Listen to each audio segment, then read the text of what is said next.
اللہ فرماتا ہے اور دنیا سوائے دھوکے کے سامان کے کچھ نہیں۔ جس نے دنیا بنائی وہ خود فرما رہا ہو، جو اس کائنات کا خالق ہے وہ خود فرما رہا ہو، یہ دنیا دھوکے کے سامان کے علاوہ کچھ نہیں۔ یعنی یہاں پر انسان اکثر دھوکہ کھا جاتا ہے۔ دھوکے کا مطلب یہ نہیں ہے کسی دوست سے دھوکہ کھا رہا ہے، بلکہ وہ پوری اپنی زندگی میں دھوکہ کھایا ہوا ہے۔ جس چیز کو اسے حاصل کرنا تھا دنیا نے اس کا منہ موڑ کر کسی اور چیز میں لگا دیا ہے۔ یہ دھوکہ نہیں ہے تو اور کیا ہے؟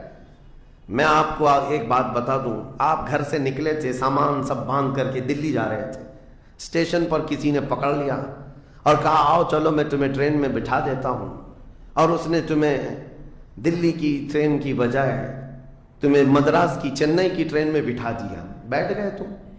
مجھے یہ بتاؤ یہ دھوکہ ہوا کہ نہیں ہوا تمہارے ساتھ؟ بہت بڑا دھوکہ ہوا کہ منزل تمہاری کہیں اور تھی، تم کہیں اور چل پڑے۔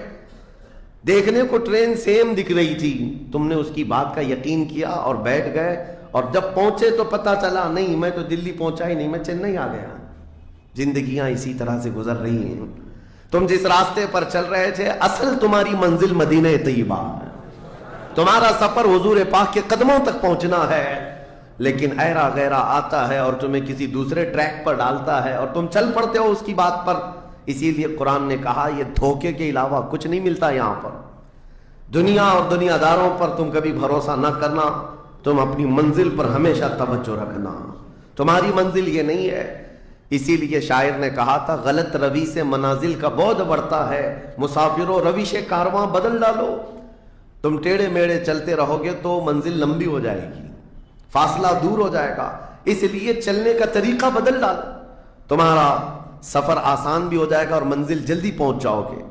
اب جو بات مجھے کہنی تھی وہ یہ ہے، زندگی جب اتنی شارٹ ہے اور آزمائش کے لیے تمہیں یہاں بھیجا گیا ہے، تو مجھے ان نوجوانوں کو دیکھ کر کے کبھی درد ہوتا ہے جو رات بھر نکڑ پر بیٹھ کر کے اپنے وقت کو ضائع کر رہے ہوتے ہیں، جن کی زندگیاں انہوں نے اپنی جوانیاں اپنے ہاتھوں سے برباد کر رکھی ہیں۔ تمہیں پتہ ہے ایک رات جو ہماری زندگی میں آئی، آج کا دن تم کروڑوں دولتیں لگا دو یہ دن دوبارہ کبھی نہیں آئے گا۔ تمہاری زندگی میں کیا قیامت تک واپس نہیں آنا ہے اس دن کو۔ دنیا چل پڑی ہے، پیچھے کی طرف کبھی نہیں آئے گی۔ اللہ کا قانون ہے یہ جو وقت گزر رہا ہے ہمارا دوبارہ ہماری زندگی میں کبھی نہیں آنا ہے۔ لیکن کتنے مزے سے، کتنے ٹھاٹ باٹ سے نوجوان، ہاتھ میں کچھ نہیں، آس پاس کچھ نہیں، عمل بھی کچھ نہیں، ایسے بے فکرے ہو کر کے زندگی گزارتے ہیں۔ تو سوچنا پڑتا ہے جس امت کو پوری دنیا